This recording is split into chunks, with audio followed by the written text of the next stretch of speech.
board members, we have with us this afternoon, live, not in person, but virtually, Dr. Yellowfish. She is joining us for our observance this afternoon.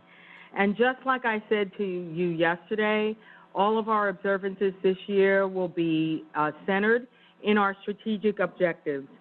And as you could see from that video, you know that our partnership is absolutely lifting up and advancing the objectives that we have set for ourselves. As schools are preparing to reopen, Dr. Yellowfish has been absolutely instrumental in helping us with being creative and innovative, and she's actually used her position to advocate for Native students during these very challenging times when we know that our Native American students have suffered disproportionately, not only to the disease itself, but the fallout from that disease. As we see that economic crisis mounting, that community is most especially impacted. We have deep partnerships as we continue to fight for legislation to transform learning environments that are hostile and unwelcoming to our American Indian, Alaskan Native students and families, and transform that into supportive environments. Some of you may know this already, but based on a recent study, less than half of the states reported in a survey that was done that they require Native American curricula that is specific to tribal nations. That's not required in their states. We're trying to change that. And that is our mission, to continue to fight for the visibility of Native peoples' contributions and innovations and accomplishment throughout pre-K-12 education and into higher education. And we are partnering with the National Indian Education Association on curriculum development of Native history and the identification of Native educators. Fellow board members, it is my honor to introduce to you the chair of the American Indian Alaska Native Caucus, Tucker Quetone. Tucker? Hi, Becky. Thank you very much.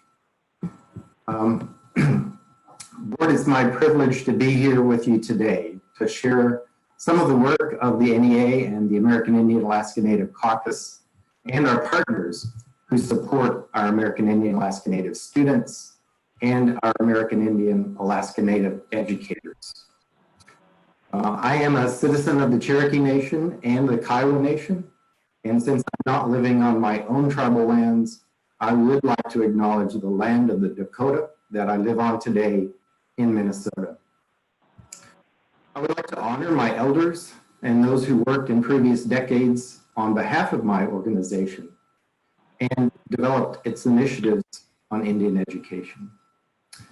As this is the last year as chair of the American Indian Alaska Native Caucus, I want to recognize those who have labored beside me these past 3 years and those who will come after me. As we take this time today to focus on the Native American educators, students, and families, I'd like you to remember 4 simple words. We are still here.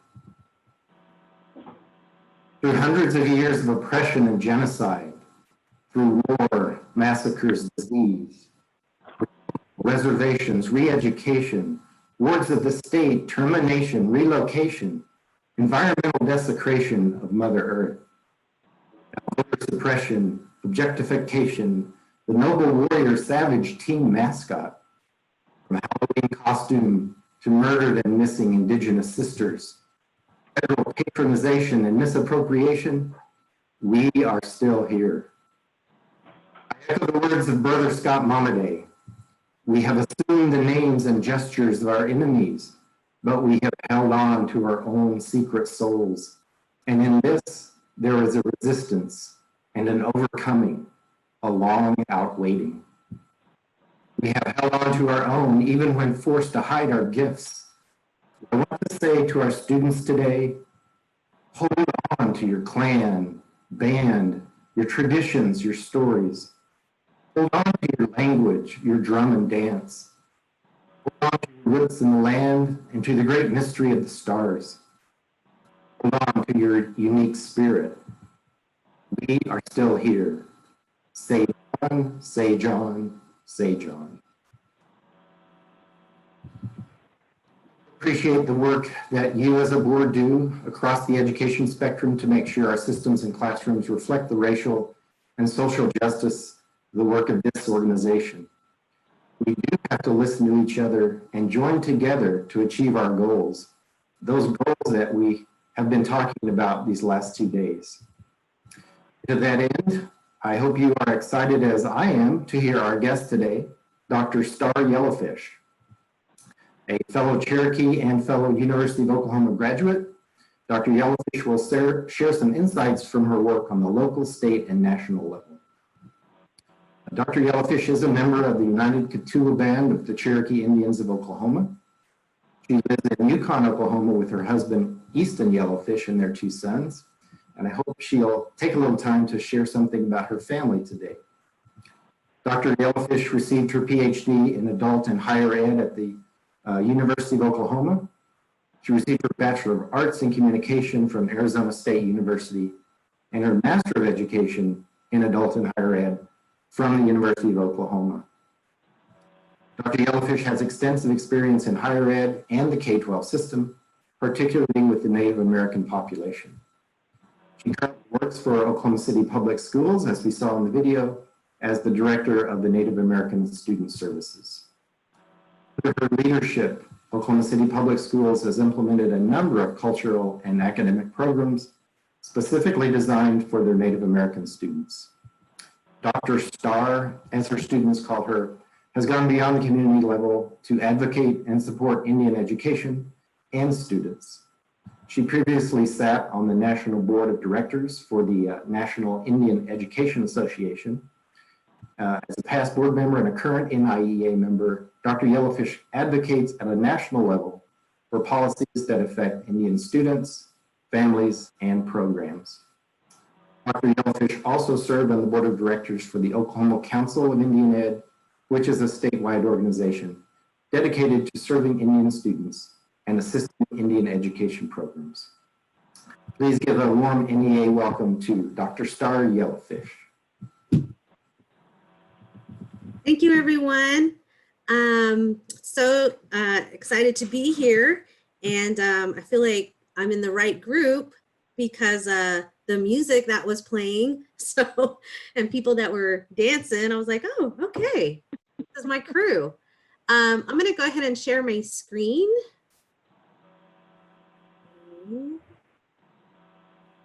Okay. Give me a thumbs up if you can see my screen. It should have like this city skyline. Awesome. All right, so I first kind of want to tell you a little bit about myself. Definitely appreciate the National Education Association for inviting me. And you have a really great leadership team and logistics team. They were on it. So I really appreciate them. And thank you so much for asking me to share a little bit about what's going on with us in this time of COVID. I just titled this Supporting Native Students in a Time of Pandemic, mainly because I feel like there are things you need to do for the student well-being and just them being people. And then there's also the things you need to do in terms of learning. And so my department really is balancing those two areas. A lot of the stuff that you're going to see today has not even been published. So we have created some online classrooms that I'm going to show you some samples of, and those will launch on Monday, actually.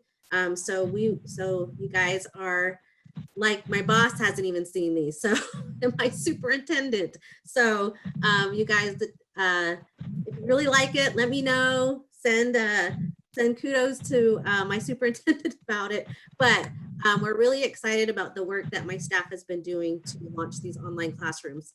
And then also, I just really want to thank you for asking someone like me who I consider myself very boots on the ground type of person, like I'm in the schools, in the systems, trying to make change from within an infrastructure. So I really appreciate that you guys consider that. You know, I'm not going to be the person that's in a picket line or an activist or, you know, someone who's marching. I'm the person who's helping your kids get to school and helping the parents find how to turn their electricity on, you know, things like that. That's what I do. So let me first tell you a little bit about myself.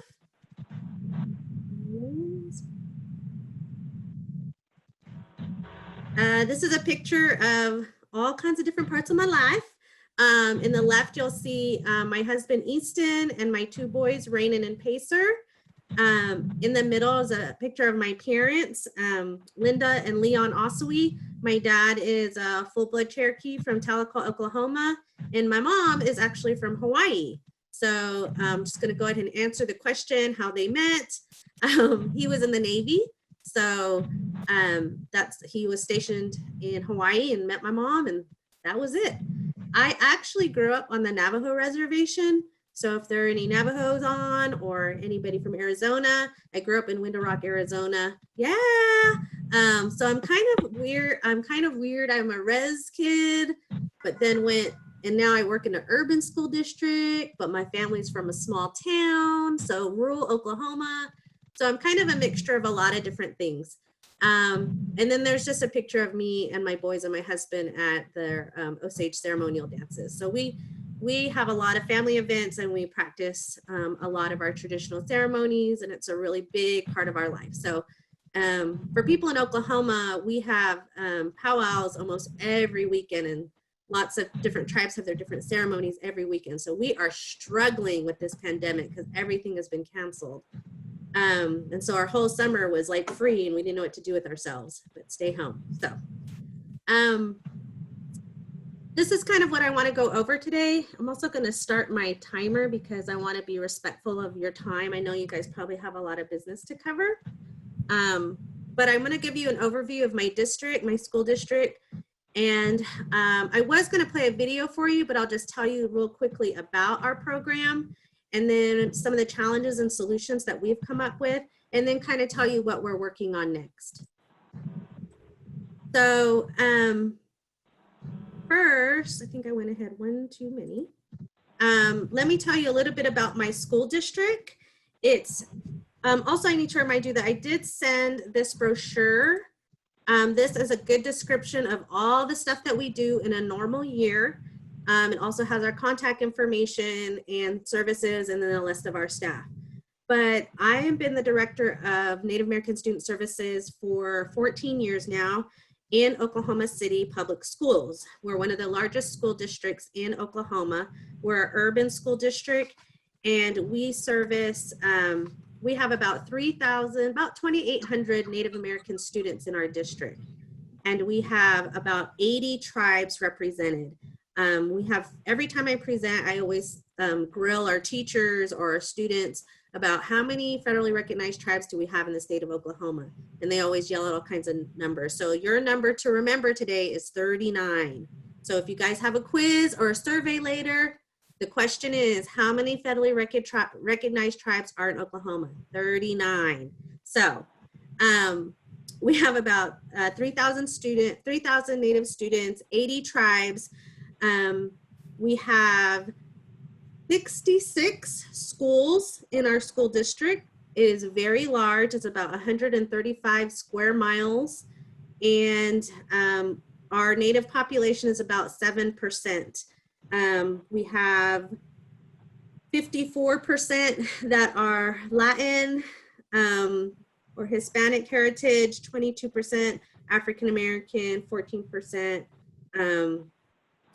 Caucasian students, and about 2% Asian. So a really good mixture. A lot of our Native students are mixed. They might be half Mexican and half Native, or half Black and half Native, or a mix of all. So our Native students are, a lot of them are culturally disconnected, meaning they didn't grow up near their tribal communities. Maybe they don't know a lot about their tribal communities.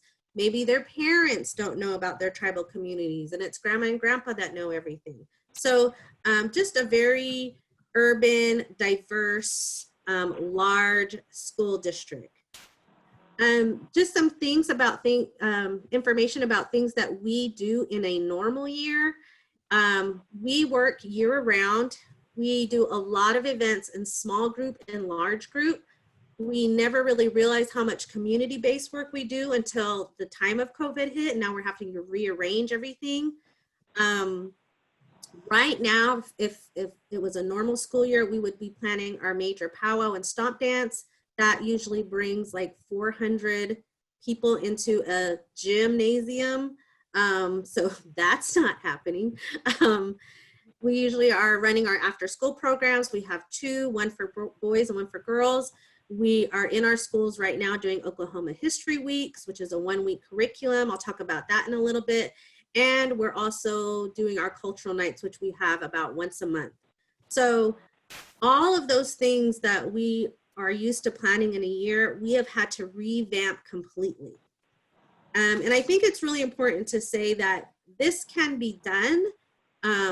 There might be some programs or some school districts that are just like, well, we don't know what to do, so we're just not going to do anything. That's not true. You got to put the grind down and just figure it out. So we have done some really great work in figuring out in a short amount of time. So next I want to talk about, these are some of the big 4 challenges that we faced.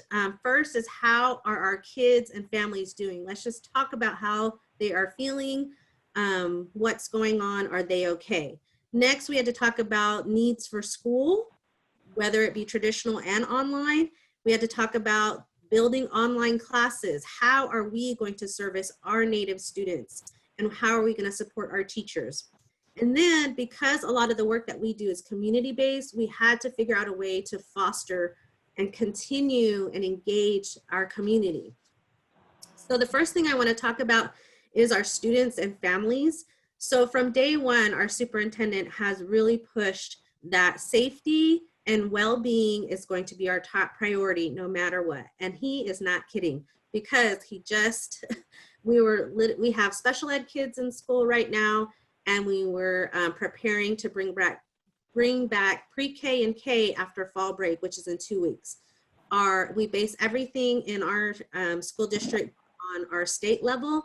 And right now we went from an orange level 1 to an orange level 2, which is worse, more cases, worse, I guess, experienced COVID going around. So now we are moving back. We're taking all the kids out of school, the special ed kids, and we're pushing everything back. We're taking staff out of the schools now. So we are probably one of the strictest, I guess you could say, schools in terms of safety. So with that in mind, especially when we came right back in the spring after spring break, some of the things that we did right away is we did call arounds to all of our students. We didn't choose email or text messages or Facebook. We did phone calls because we wanted to just really physically hear our families and check on them. And this was all prior to Zoom being a normal thing and Google Meets being a normal thing. So we kicked it old school and did phone calls. We had to cancel all of our fall or spring events, which if you're in the school systems, you know, spring's really busy. We had to cancel our senior honor banquet, had to find a new way to do that. Our elementary awards, we had 3 summer camps scheduled just for our Native kids. We had to cancel those.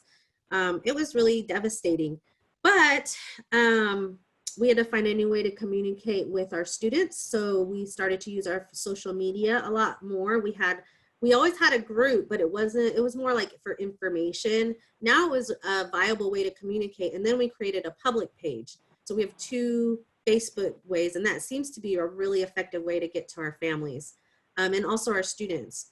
Then we had to encourage what are the best ways to communicate with our families.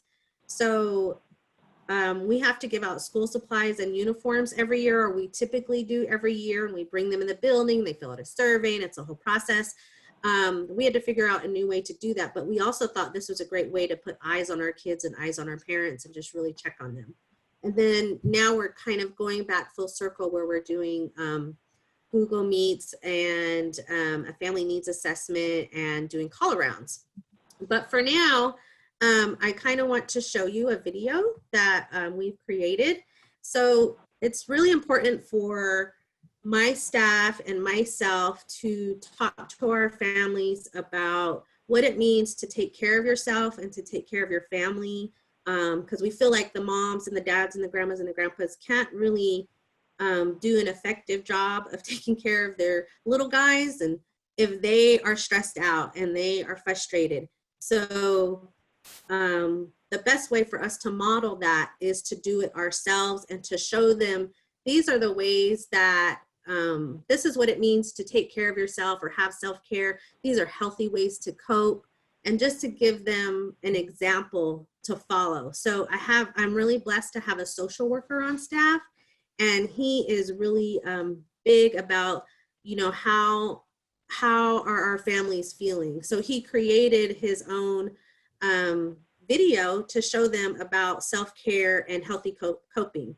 So this is our way of leading by example and showing our families what these terms mean, I guess you could say. I'm gonna just play it for you. Hi, my name is Tim, and I work for the Native American Student Services Department in the Oklahoma City School District. These are the things I do for my self-care. I love to cook, especially for other people.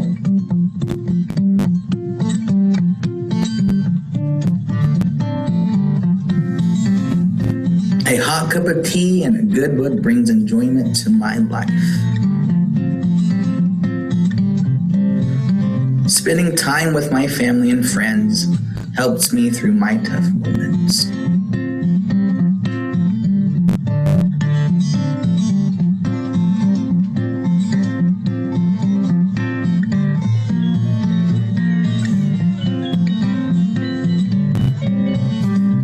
I enjoy attending my Native American ceremonies. It soothes my soul.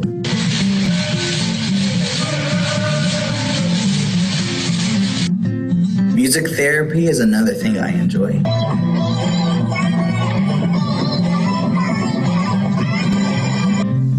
Lastly, I love making memes of my loved ones. When you recover or discover something that nourishes your soul and brings joy, care enough about yourself to make room for it in your life. Thank you, Mado, for watching my video. So we just launched that on our Facebook page, and then it will be part of Tim's own Canvas classroom, where he has resources, not only resources about assistance, but resources about just taking care of yourself in this time. So we just really think it's really important to encourage people to have a healthy way, healthy outlet of viewing all of this stress, because things are constantly changing. Next, we had to talk about school necessities, and we had to think both if they're going to come back in traditional school or if they're going to be virtual. So one of the first things that we knew we had to do was give out our school supplies and school uniforms. Oklahoma City Public School requires uniforms at all of our schools.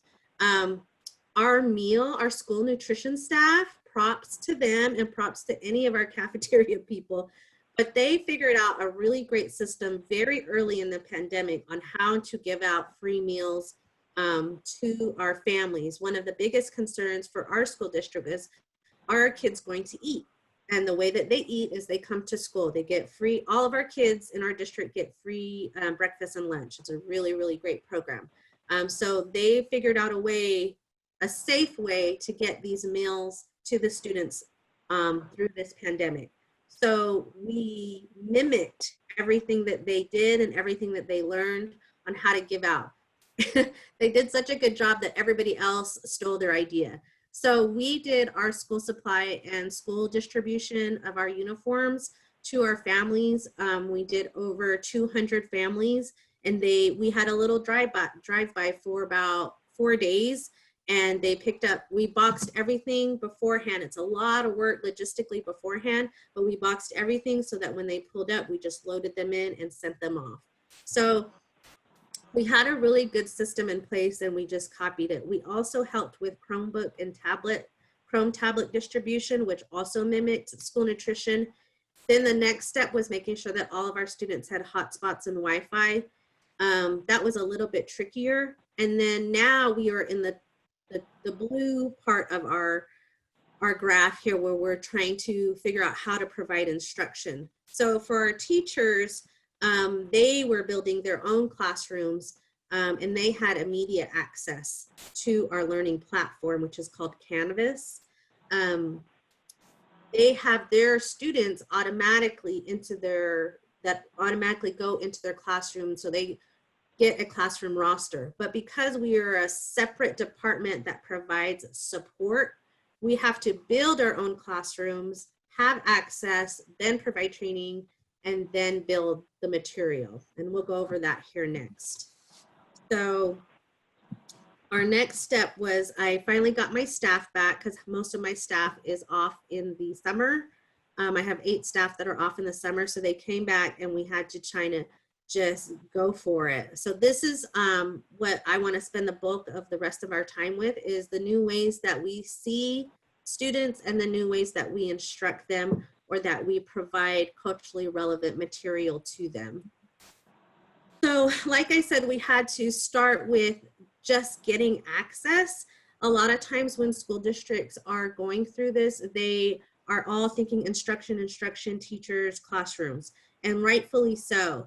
But you have your other support groups like Native American Student Services, or homeless student services, speech and therapy, you know, all of those different nurses, those different pockets that also are in the buildings that help students. So we had to get access. Then we had to train my staff on how to build this. So I have 8 staff. They are in the buildings. They're considered support staff, and not all of them are tech savvy. So they are struggling like their parents are struggling, who are also not tech savvy. And so it was a huge learning curve for all of us, and especially a big learning curve for my staff, who just really didn't have the computer skills to do this kind of work. But I will give them props, because they just put their head down and they bulldozed through it, and they did a really great job. And they're still struggling and they're still learning, but they're not complaining and they're not defiant about it. And that could be the same for a lot of our teachers. A lot of our teachers, they have been doing this for years, and to tell them they have to create something that is all on this learning platform is so foreign. So we trained our personnel. I sent 2 of my people to a training, and they trained us. So we kind of train the trainer type of thing. Then we had to build the material that is in the learning platform or in our classrooms. Now we are in the inviting students and teachers, and that's why I'm saying, like, our classrooms haven't been published yet, because this week coming up is when we will do the invitations.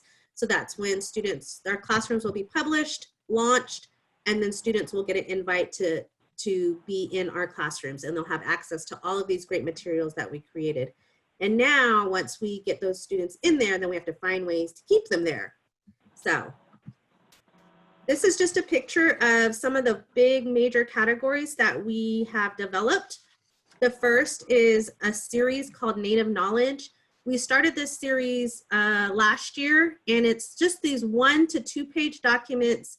It first started about Native information, things that Native people I think take for granted. Like, we think everyone should know that you shouldn't dress up like a Native person at Halloween. Like, everybody should know that, but they don't. So we created a 1 to 2 pager to tell teachers and the general public why do not do that. So we also created one for Thanksgiving. We have one coming out for boys. We call it Boys with Braids. So our young men were getting teased for having long hair or braids.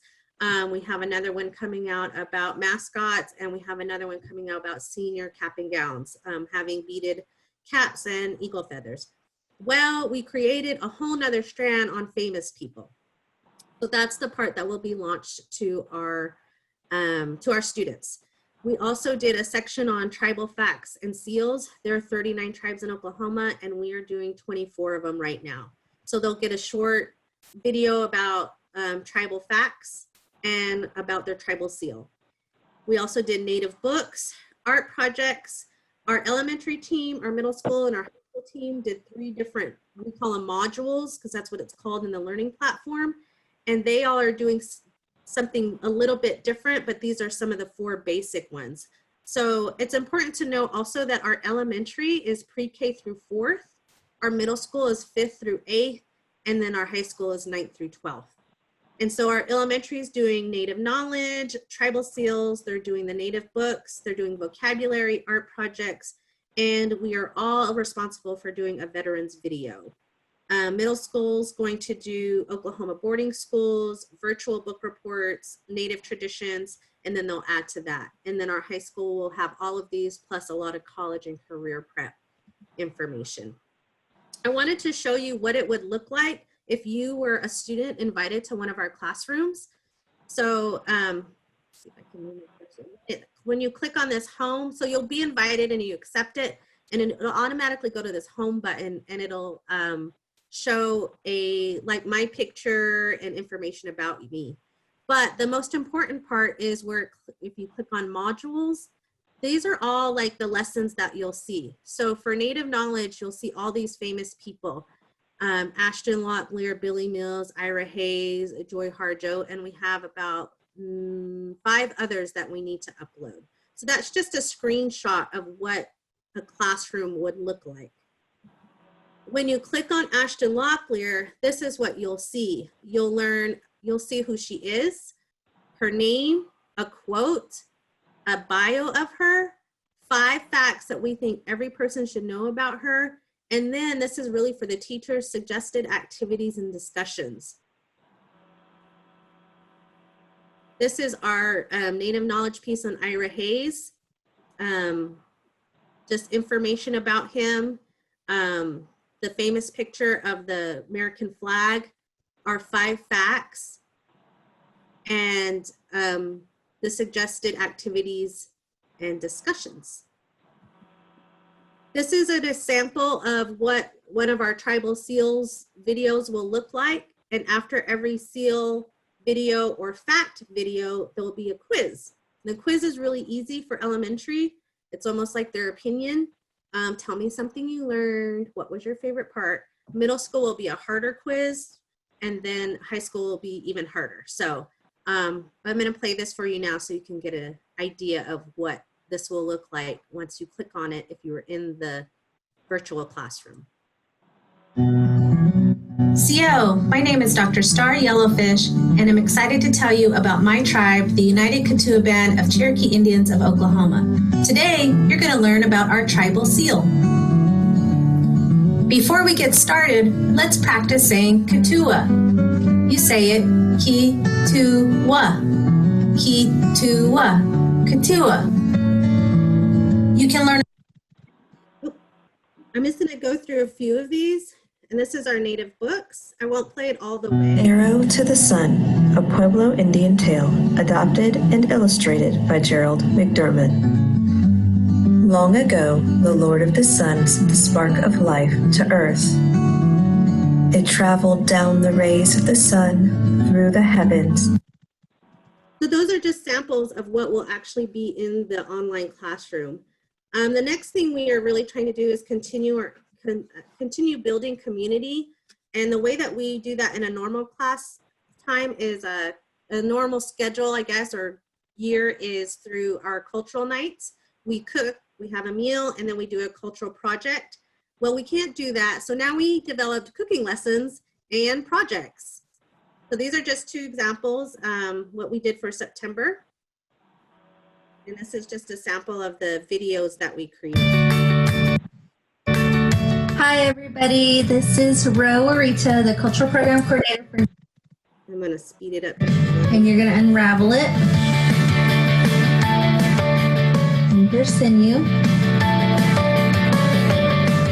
Next, you're going to use your faceted beads, the one that has the most amount. So mine is the blue, yours may be different. So you're going to put 20 beads. So next we will just talk about what we have next coming up. So those are the things that we have going on in our online classroom. The things that we have left to do is we are now moving in the phase where we're going to check on our students. We'll be doing call arounds and face-to-face via Google or Zoom. We'll continue to build content. We're getting our teachers on board, and we're finding ways to build community. These are two of the resources that you might have received beforehand. This is our Oklahoma History Week booklet.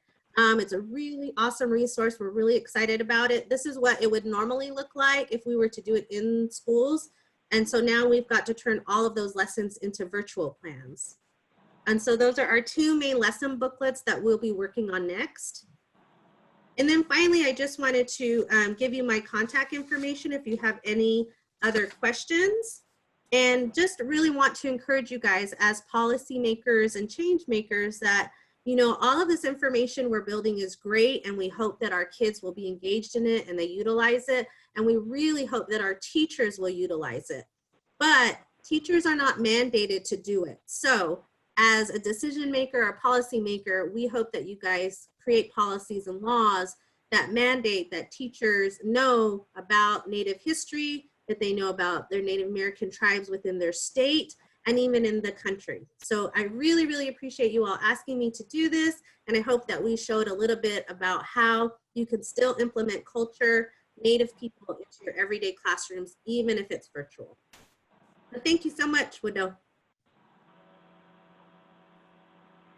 Thank you so much, Dr. Yellowfish. We appreciate all that you've shared with us and reminding us that even in the middle of a pandemic, there is so much we can do to be creative and innovative in ensuring that we give our students the support and services they need. Thank you so much for leading by example. That was incredible. I know that we have all of that information that you just shared with us posted on our Ed communities, because we have almost 200 people here gathered together, well, virtually. Yay! I know, and we have outreach to tens of thousands of students all over this country, and we want to make sure that we are sharing what you have shared with us with our educators all over America. Thank you so much for all you do for our students, our communities, our educators, and just thank you.